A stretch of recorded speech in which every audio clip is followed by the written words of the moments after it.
Oh, shit. I got a blank spot in my garden. What do I do? Well, we're going to talk about that right here on the Backyard Gardens podcast. Minisode. To have a good harvest, one must plant good seeds and must also use the right kind of fertilizer. The carrots have grown large and firm. How good they will taste. Welcome to the Backyard Gardens podcast, where we talk about all things gardening and give the information out for you to be successful in your garden, whether it's your first or your last. We are your hosts, Ben, the backyard gardener, and Batavia, the front yard gardener. one in the country, One in the city. Now get ready as we dig deep into this wonderful world of gardening as we learn to grow and grow for change. This is what I would say, Batavia, would be the most expensive and, for me, stressful time of year. Really? Yeah. Expensive. I'm with you. Stressful? No. This Yeah, man, I'm trying to pack that shit in, boy. I see a blank spot. I got to fill it. Yeah, for me, it's not. It is like, oh, I feel like I'm missing something. It is like, you know what? I don't have anything left in the grow room. Let me go out. But it's not stressful because I love what should be window shopping. But I love getting out, looking at the garden centers and nurseries and finding things that I could add to my garden. This is a time where I do a lot of container gardening for flowers and things. Because I can always find another container to put something in. So it's not stressful for me at all. Well, my thing is, you're getting to that point of the season where, like, you're running out of time to really start things and get things going. And my garden here at this place is, it's still young. We're trying to, I'm not talking about my vegetable garden, really. I'm talking about my flower gardens. We're trying to fill spaces with stuff, and the more time that passes, the more we're missing out. So it's kind of like, yeah, I'm with you. You know what I mean? You're like, oh shit, like I have this big gaping hole and this is where I want color, but Summer I can't get it is there. Right around the corner, right? So now we're getting towards the countdown part of our garden season, right? Like we only got 3 months left, and so yeah, I can get with that, because you also, whether you started them indoors or not, or you're going out to purchase, you want to feel like you really got your money's worth, so I want to see this thing bloom until there ain't no bloom in it no more. So yeah, I can get with that. But I guess, how do you save money and not fall into the trap of everything's at, high prices at this point? Hit that clearance rack, boy. Search is high and low. So, yeah, you got to go in there and you got to throw some elbows, but you can get up to that clearance rack. And here's the deal. Okay. Here's the deal. Clearance racks are a couple things. They're damaged. They're running out of their bloom season. They are struggling and sick, or they just weren't popular. So that's up to you what you do. Now, what you buy, if you buy a perennial off of clearance, and this is my experience in all the years I've been gardening, which has been a while now, they don't do shit the first year. They struggle. Right? You're basically nursing it back to health. So if you're doing this now, you're listening to this episode as it was just released, unless these are spring flowers that are just about tuckering out, which many of them will be. In that instance, yeah, you're planning for year 2. You're just getting a head start. In some instances, you could get something that, that store just did a poor job taking care of it, and it is something that's going to bloom. A lot of the big box stores, they still have tags on them. So one of my, all-time important tips is, if it has a tag when it talks about the bloom time, look at that and see if you want. Make sure you look at that flower in your garden for the bloom time that it's saying. And in some instances, if it doesn't have a tag, you can look up online on your phone or something to see like when is it expected to bloom and how long. Right. In my dream world, all flowers bloom all the time, but there's an actual biological reason why they don't, right? So Yeah, there's a reason. First of all, watch out how hard you flail your arm. I heard that. The command center here. Yeah, okay, all right. Okay. It's getting wild. Yeah, it's, that's the part about having a flower garden that I used to think like having a flower garden, this is back in the day, was like a move. And no, it's like way up there because you have like bloom times and all this other stuff that you got to worry about. So it really would suck if you bought an annual that you're like, oh, this is beautiful, and it's not going to bloom anymore. Guess who's done that? Yeah. This guy. There's some flowers that want you to deadhead them. And I know anytime I talk to someone that's really new to gardening, or they really want to add some color or something to their garden or their front yard, their landscape, that's one of the things. And they always are drawn to those flowers that really like to be deadheaded. And I try to steer them away from it because it's just that work that you don't want to do. I prefer not to, but there's some flowers like petunias. It's not a requirement, but they flourish if you pull off those spent, flowers. Yeah, I'll go out and do a little bit of plucking here and there, but I'm not good for deadheading unless it was something amazing. But typically, I don't do a lot of that. Let me ask you: but would you buy annuals at this time of year from a clearance rack? If it was to bloom for the rest of the year, yeah, I would consider it. It depends on what it is, and if I had a specific need for it. But a lot of times annuals are really fast growers too. So yeah, it depends on the price too. I would be very cautious. Yeah. Yeah. And I mean, when you shop the clearance racks too, like if it's all brown and it's got one sprig of green, don't buy it. You ain't going to bring that back. Yeah. That's just the cold, hard truth. Dr. Ben is here to tell you it ain't going to happen. So even a perennial, I mean, it's just a lot of times they can be so far gone that it's like, just don't take a chance. I think this is where you really are getting your hands dirty, take it out of the containers, take a look at it, because the top could be dead, but the bottom, if the root is still alive, I've brought perennials home, cut it back, and even still been able to, on occasion, see some growth that year once you plant it. So, yeah, a lot of times, in my experience, they have root rot.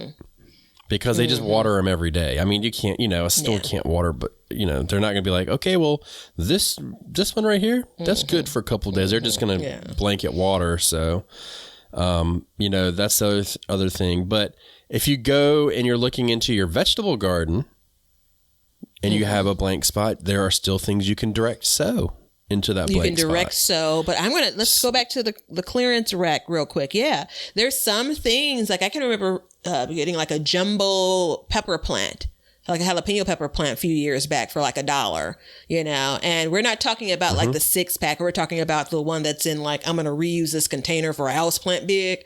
And I totally bought it. And actually, I think the lady ended up marking it down to like 33 cents or something. So I put it in the garden, man. It produced. Yeah. So it's more likely you're going to see flowers that are on clearance, but you're going to see some veggie plants too. Herbs. I've never seen veggies. No, herbs, Lowe's is really good about that. If you want to check them out, keep an eye out for them. Yeah. Yeah, I've seen herbs out there. And I've seen flowers, and every once in a while, and usually if I see, it'll be like a damaged tomato, where like the stalk has been broken in half or something. I mean, there'll still be leaves, and you need to know how to take care of it. You need to know that it needs to be repotted, it needs to be watered, it needs to be fed, and it needs to be trimmed.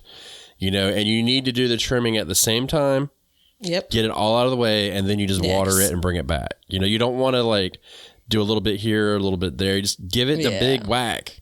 Cut its arm off and let it grow back. We talked about this earlier in that these things, you've damaged the plant. So the plant is damaged to start with. You're going to damage it further. It needs as long as possible to heal. So I'm with you on like, just get it on out of the way.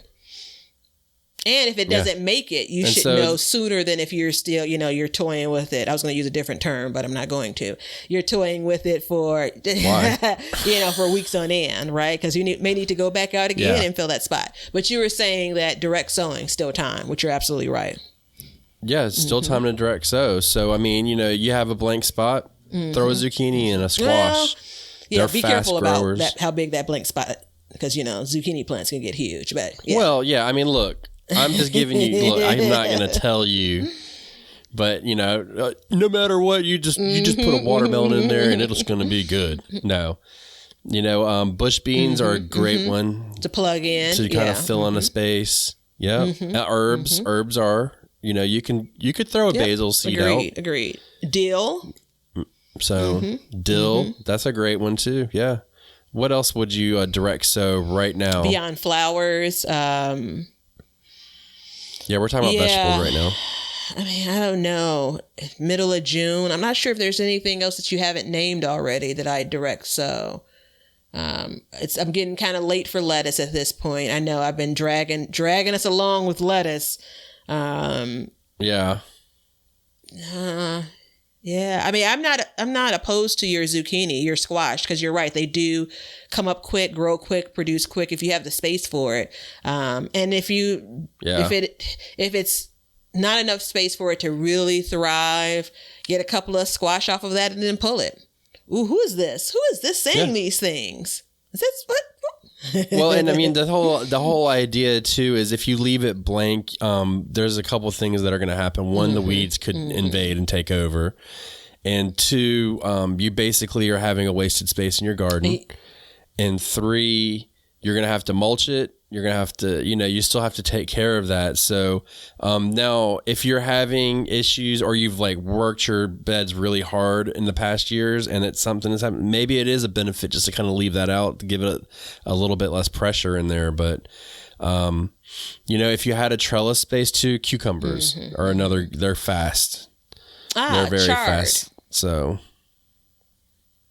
yeah, man, me and chard, we have an interesting relationship.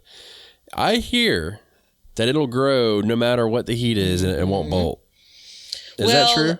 I have always grown chard in the dead of summer and had no issues. I've not seen it bolt in my garden. Excuse me, but your heat and my heat are still so different. How many days it's so hot there, how hot it is. So I don't know if I've ever heard of anyone. Right now, this is summer right now. It might not be physically summer, but it's felt like summer for about a month. I'm trying to think about in someone else's garden where I've seen chard bolt. I'm not sure I can say, hey, that's it. That's your, we have an ask if you're listening. Have you had an experience with chard bolting? Yeah. Let us know. Or you know what? Tell us if you even grow it all summer long. I would love to hear that. So, and if you do, what conditions it's in.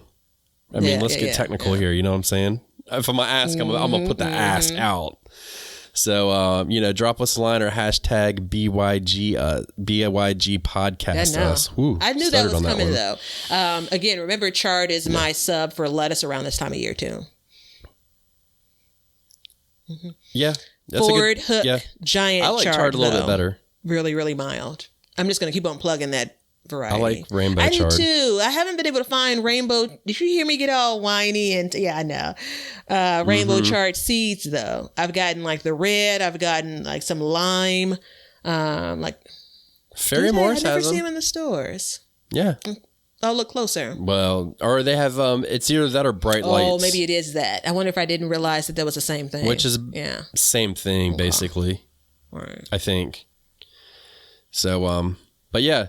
Hit the clearance racks. Find you if you have a blank spot, fill it. If you can fill it. And also, wait, I hate this. Don't forget that if you want to fill it, maybe you should fill it with something that'll bloom in the fall. It's a great. There you go. Come on, look at you begging for it. Yeah, I was waiting for it. That is an excellent. Late in the fourth quarter. Nope. Add it to a whole nother episode. We got to dig deeper in that one. We don't have time today, folks. No, we don't. We are running low. Yeah. So, clearance racks, planning for fall, direct sow, any kind of quick vegetable, fill that spot if you need to. Hit us up. We love you guys. Thank you for listening. We're going to be starting our summer minisodes next week. So that's going to be a whole new batch of craziness going on. Crazy. It's going to be hot, dripping sweat, so stay hydrated. All right, Get it going on, you've turned into a WWE wrestler or something. All right. Thank See you. ya. Thanks for hanging out with us today. If you want to see what we're up to or just stay up to date on all the announcements regarding the show or anything gardening, then you can follow us on Instagram at Backyard Gardens TV. We love seeing what you guys are doing, so use hashtag BYG Podcast in your posts, and we'll be sharing your gardens with the Backyard Gardens community. And check us out on YouTube at Backyard Gardens, where we will post this show, all of our other shows, clips, and then also some gardening tips and just gardening entertainment. And you can see us at our website at backyardgardenstv.com. But that's it for today's show. So help us as we learn to grow and grow for change. And until next time, we'll catch you guys later. We'll call this one a wrap. Now you know why people feel like celebrating at harvest time. All over the world, people have feasting and good times when the crops have been gathered in.